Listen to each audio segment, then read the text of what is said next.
Janko ndeka.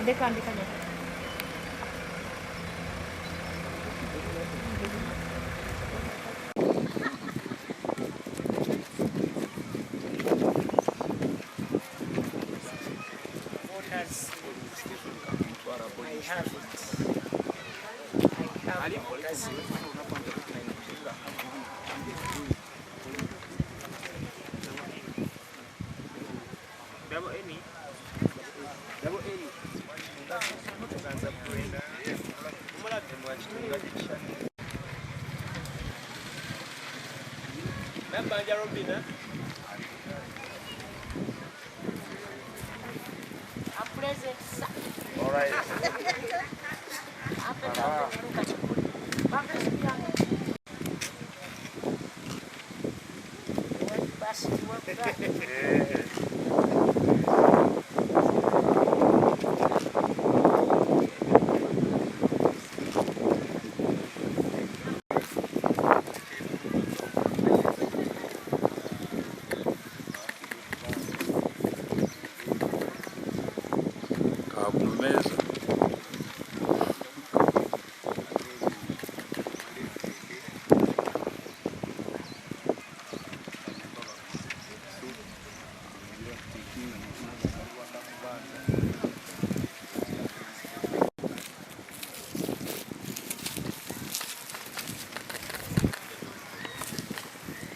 My constitutional right to vote a leader in my choice.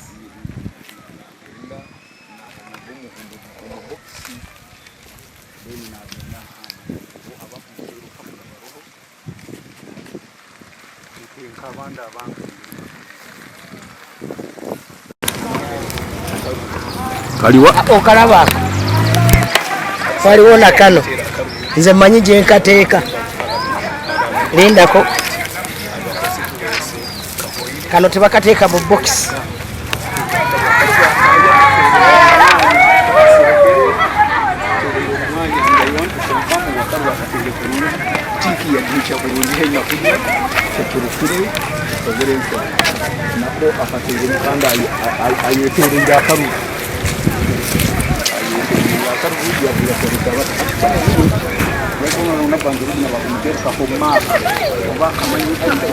bantaddeko maaka so that sidamu kuba kalulu kalala dembe lyonga mu Uganda siwa constitutional right okulonda omukulembeze gwoyagala nonze abakulembeze okuva ku president ara mmanyi nti muteebye gwe nonze member wa parliament nkimanyi mumanyi gwe nonze ate nange neneronda buvunanyizibwa bwamuli mu Uganda okukola ekyo bw'otakikola osanga bakuleetedde abakulembeze oba oli awo abatasobola kuweereza oba oli awo abatasobola kutuusaako obuweereza nga bwe kirambikiddwa mu ssemateeka wa Uganda.